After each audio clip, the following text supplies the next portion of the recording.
Haryana channel देखा है सभी दर्शकों ने शोक मोर की राम फिलहाल इस टाइम मौजूद हम मैन में हमारे साथ हैं जो सिंधु गांव से कुछ साथी हमसे पूछा। राम जी राम जी राम राम जी क्या नाम है जी? अपना परिचय। अनूप सिंधु प्रधान खेड़ा खाप। हाँ जी, जो आज यहाँ ब्रह्मा पंचायत हुई है लड़कियों को लेकर, जो दिल्ली जंतर मंतर बैठी है, उनको लेकर आप क्या कहना चाहते हैं? देखिए, आज मैं मैम 24 के इस ऐतिहासिक चबूतरे पे ये महापंचायत हुई है। इसमें सभी खाप प्रतिनिधि व किसान संगठन व अन्य विभिन्न संगठन जो देश प्रदेश से हर कोने कोने से आए हुए हैं, और अभी 11 सदस्यीय कमेटी जो अंदर गई हुई है, वो एक ऐतिहासिक फैसला अभी चंद ही मिनटों में आपके सामने आ जाएगा। दूसरा मैं कहना चाहूंगा कि ये जो सरकार है, ये जो इस सरकार ने जब कोई आंदोलन करने इस देश में आया तो इस सरकार ने एक एजेंडा सेट कर दिया। जब दक्षिण साउथ की साइड से हमारे आदिवासी भाइयों ने आंदोलन स्टार्ट किया तो इस सरकार ने उन्हें नक्सलियों का नाम देके कि ये तो नक्सली है, उस आंदोलन को खदेड़ने का काम किया। जब हमारे किसान दिल्ली गए, उन्होंने जब धरना दिया, आंदोलन किया, तो उन्हें खालिस्तानी कहा गया। इस सरकार का एजेंडा रहा कि ये जब कोई आंदोलन इस देश में करने के लिए आया है तो ये सरकार उसको एक एजेंडे में फिट कर देती है। अब मैं पूछना चाहूंगा कि भैया इन बहनों को किस एजेंडे में सेट करेंगे? यहाँ भी उन्होंने कोशिश की है। देखिए यहाँ इन्होंने क्या किया, जब इनकी और कोई बात यहाँ पे नहीं चली तो उन्होंने इसको जातिवादी रंग देने का काम किया सरकार ने कि ये तो जाट कम्युनिटी से आती है। मैं पूछना चाहता हूँ प्रधानमंत्री जी से कि जब ये बेटियां, ये बहन मेडल लेके आई थी देश के लिए ओलंपिक में, तब इन्होंने अकेले जाटों का मान सम्मान बढ़ाया था या पूरे देश का मान सम्मान बढ़ाया था? जब कोई व्यक्तिगत एक देश के लेवल पे, इंटरनेशनल लेवल पे कोई आदमी खेलने जाता है तो जातिवादी से ऊपर उठ के जाता है, वो किसी भी जाति विशेष से हो। उसका जो संबंध एक सामाजिक व्यक्ति होता है, व्यक्तिगत व्यक्ति नहीं होता। वो उसका संबंध देश की इज्जत और आन बान शान से जुड़ जाता है। तो इतनी छोटी सोच, इतनी संकीर्ण सोच हमारे देश के प्रधानमंत्री की कि एक देश के गौरव को एक जातिवादी का नाम देकर इस आंदोलन को तोड़ने का वो प्रयत्न कर रहे हैं। दूसरी बात मैं कहना चाहूंगा कि बीजेपी सरकार में बहुत सी महिलाएं मंत्री हैं, एमएलए हैं, एमपीज है। क्या वो महिलाएं नहीं है? उनको इन बेटियों का दर्द दिखाई नहीं देता? एक भी सिंगल ट्वीट या कोई बाइट उन महिला मंत्रियों की, एमएलए की इन बेटियों के पक्ष में नहीं आई है। यह दर्शाता है कि सरकार की मानसिकता क्या है, सरकार की सोच क्या है। दूसरा, इन्होंने नारा दिया, बड़े लंबे समय से देते आ रहे हैं, बेटी बचाओ बेटी पढ़ाओ। मैं पूछना चाहता हूं प्रधानमंत्री जी से कि किससे हम अपनी बहन बेटियों को बचाए? ब्रिजभूषण जी से या कुलदीप सिंह से या संदीप सिंह मंत्री से हम अपनी बहन बेटियों को बचाए? पूछना चाहता हूं मैं, वो जवाब दें अगर मेरी बात उन तक पहुंचे कि हम अपनी बहन बेटियों को किससे बचाएं। इनकी सरकार के मंत्री तो हमारी बहन बेटियों की इज्जत के साथ खिलवाड़ कर रहे हैं और वो नारा दे रहे हैं बेटी बचाओ बेटी पढ़ाओ का। और मैं तो ये समझता हूं कि इस नारे को इस सरकार को बदल देना चाहिए। ये जो सरकार नारा देती है बेटी बचाओ बेटी पढ़ाओ, मैं कहता हूं सरकार इस नारे को बदल के कर दे कि भाजपा भगाओ तब जाके बेटी बचाओ। तो खाप पंचायतों का इसमें कितना क्या योगदान है जो लड़कियों को लेकर? देखिए, खाप पंचायतों का मतलब क्या होता है कि समाज में कोई भी कुरीतियां हो, कोई भी अगर गलत काम समाज में हो रहा है तो खाप पंचायतें ही उसके लिए लास्ट में खड़ी होती है और एक ऐतिहासिक फैसला देती है कि वो उस समाज की कुरीति को मिटाया जा सके।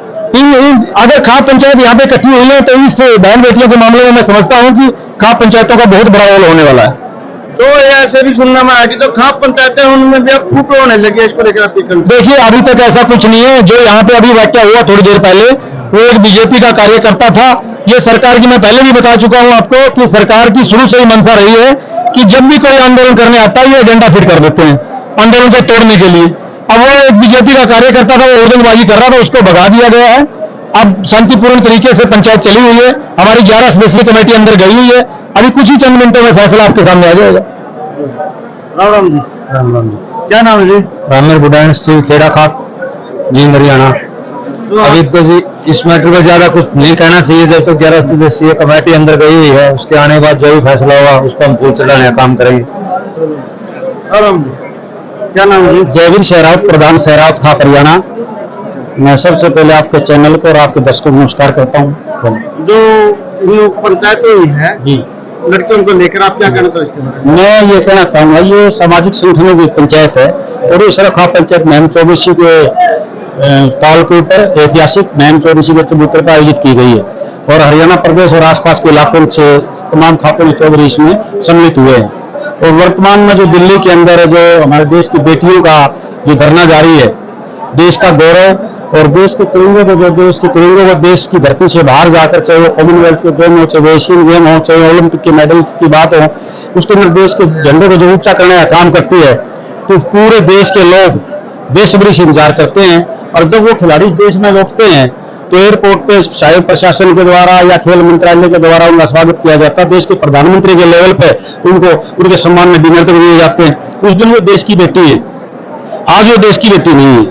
उन देश की बेटियों के साथ WFI के अध्यक्ष ब्रजभूषण सिंह जैसे लोग, आपराधिक मानसिकता के लोग जिसके ऊपर 40 मुकदमे दर्ज है, वो यौन शोषण तक के उस पर आरोप लगे हैं, 500 तक के मुकदमे उस पर दर्ज है, उसकी आज सुनवाई नहीं। वो न्याय की मांग के लिए जंतर मंतर की पगडंडियों के ऊपर पड़ी हुई है।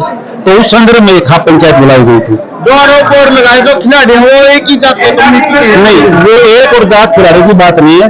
ये हरियाणा प्रदेश का जो इलाका है ना, ये हर इलाके की एक अलग तासीर है देश में। अब बंगाल में माहौल अलग है, पंजाब माहौल अलग है, कहीं क्रिकेट के खिलाड़ी ज्यादा हैं। रेसलिंग की जो बात करोगे तो ये हरियाणा का इलाका या पंजाब का इलाका है।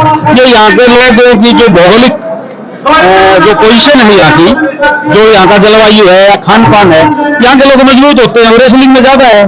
और जो कम्युनिटी कोई बहुतायत में ज्यादा होगी, उसमें ज्यादा होंगे, थोड़े हो जाएंगे। तो ये जाति विशेष की कोई बात नहीं है। देश की बेटी है, देश का गौरव है, देश का मान सम्मान है। और उनके साथ आज इतना दुर्व्यवहार किया जा रहा है, आम नागरिक क्या सोचेगा? आम नागरिक क्या उम्मीद करेगा भारत सरकार के शासन से? तो गूंगी बहरी सरकार को चेताने के लिए ये भारतवर्ष के शासन को, उस देश के प्रधानमंत्री को, खेल मंत्री को परमात्मा सद्बुद्धि दे और वो न्याय करे। ब्रजभूषण जैसे भेड़िए की गिरफ्तारी करके जेल में डालने का काम करे, यही जनता है। जो आपने भाई विचार सुने और आपकी क्या राय सभ्य कमेंट के जरिए अपनी प्रतिक्रिया देख सकते हैं।